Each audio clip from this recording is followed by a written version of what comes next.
की प्रतिमा पर झुन्नार देव विधानसभा क्षेत्र के विधायक सुनील उइके के माध्यम से पुष्पमाला अर्पित करने के बाद सारणी ब्लॉक मंडल के माध्यम से संचालित की जा रही क्रमिक भूख हड़ताल में शामिल हुए कांग्रेस के कार्यकर्ता और पदाधिकारी की बात को गंभीरता से सुना। उसके बाद डॉक्टर भीमराव अंबेडकर की प्रतिमा से पैदल जुलूस निकालकर या कांग्रेस के पदाधिकारी नगर पालिका परिषद सारणी के समक्ष एकत्रित होकर नगर पालिका अध्यक्ष विधायक सांसद भाजपा प्रदेश अध्यक्ष प्रदेश के मुख्यमंत्री के खिलाफ जमकर मुर्दाबाद के नारे लगाने का काम किया है। 1 दिसंबर से नगर पालिका परिषद सारणी के समक्ष जारी कार्मिक भूख हड़ताल को 1 सप्ताह की चेतावनी देकर इस कार्मिक भूख हड़ताल को रोका गया है।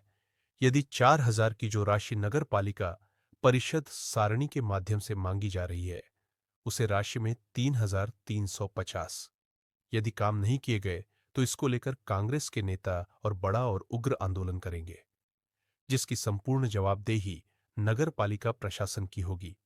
झुन्नारदेव विधानसभा क्षेत्र के विधायक सुनील उइके ने कहा कि यह राशि आसानी से काम की जा सकती है, लेकिन नगर पालिका अध्यक्ष की मंशा इस राशि को कम करने की नहीं है। निश्चित तौर से इस राशि में कहीं ना कहीं उनके कुछ अंश मिलने की ओर इशारा कर रहा है। यही वजह है कि वह गरीबों को दरकिनार करके खुद की झोली भरने का प्रयत्न कर रहे हैं। कांग्रेस के इस धरना प्रदर्शन में कोई विवाद की स्थिति निर्मित ना हो, इसे ध्यान में रखते हुए सारणी पाठाखेड़ा, घोड़ा डोगरी और रानीपुर की पुलिस को सुरक्षा की दृष्टि से सारणी बुलाया गया था।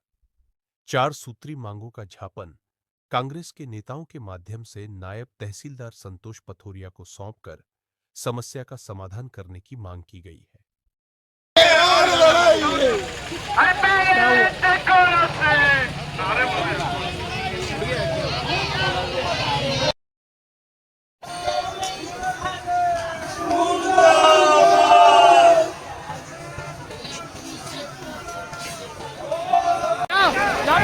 दीपक दीपक क्या जाओ ए भाई दीपक ए इधर आओ इधर आओ इधर आओ मेरे पास इधर आओ। जब ऐसे प्रतिनिधि नहीं आते तो कांग्रेस के प्रतिनिधि होने के नाते राहुल गांधी कमलनाथ जी के नेता हमारे जो हैं उनके हम प्रतिनिधि होने के नाते हमारी जरूरत है कि हम जनता की आवाज को उठाने के लिए आपके बीच में पहुंचे। ये हमारी बात है। फिर इसके बाद आपने एक सांसद को भी चुना था, उसका सरनेम उइके है, तो उसको मुझसे मत जोड़ना, मैं जरा दूसरा उइके, मैं जरा दूसरा उइके। अगर वो ओरिजिनल उइके होता तो आज जनता के बीच में होता और आपकी लड़ाई लड़ता। तो ये प्रतिनिधि 2 प्रकार के होते हैं। तो जब ऐसे प्रतिनिधि होते हैं तो मैं एक बात कहता हूं हमेशा कि जंगल के कौवे मोर हो गए हैं, जंगल के कौवे मोर हो गए हैं, और जिन्हें रहनुमा समझकर हमने भोपाल से लेकर सारणी से लेकर दिल्ली की गद्दी पे बैठाना, वो बैठते ही चोर हो गए। अब देखो यार नगर पालिका का आलम, देखो यार थाने और जनपद का आलम, चपरासी से लेकर अधिकारी तक रिश्वत खोरी को दूर करने के लिए, उस भ्रष्टाचार को दूर करने के लिए मैं आप सबको धन्यवाद देना चाहता हूं कि हजारों की संख्या में आप निकल के आई और इस लड़ाई को आप लड़ रहे हैं। तो मैंने बात करी प्रतिनिधि की, मैंने बात करी आपसे प्रतिनिधि की, तो 2 प्रकार के प्रतिनिधि होते हैं, वो आपके सामने हैं। एक बात और मैं आप सब लोगों से कहना चाहता हूं कि हमारे जिले के सांसद कमलनाथ जी होते थे। कौन होते थे? छन्नार। तो जब ऐसी एक समस्या आई कि भैया हम 2,500 रुपए हर घर से लेंगे और नल कनेक्शन देंगे, तो जैसे आप लड़ रहे हैं ऐसे ही 100, 200, 400 महिलाएं हम लोगों के पास आई। हम लोगों ने कमलनाथ जी से बात करी और कमलनाथ जी सांसद थे, तो उन्होंने क्या किया पता है? क्या किया?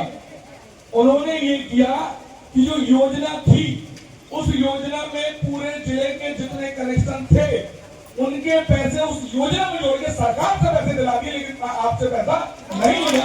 ये काम जो जनता का प्रतिनिधि होता है, जो जनता का प्रतिनिधि होता है वो जनता का दर्द, और जो जनता का प्रतिनिधि होता है वो जनता का दर्द नहीं समझता। ये अंतर हमको समझना पड़ेगा। तो आप सब लोगों को भी मैं धन्यवाद देना चाहता हूँ, आप सब लोगों को मैं बधाई देना चाहता हूँ कि आप सब लोग पूरी ताकत के साथ यहाँ पर लड़ रहे हैं। आज कोई भाषण की बात नहीं है, अभी चुनाव नहीं है, 3 साल में चुनाव, कितने साल है?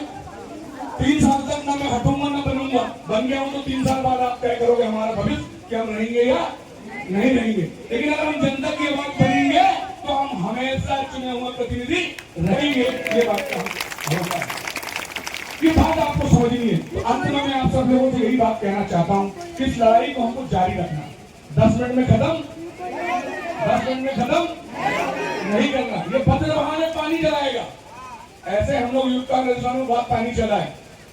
अगर आप इससे डरोगे तो 4000 लगेंगे और नहीं डरोगे तो 4000 माफ होंगे। तो क्या करना है अपने को?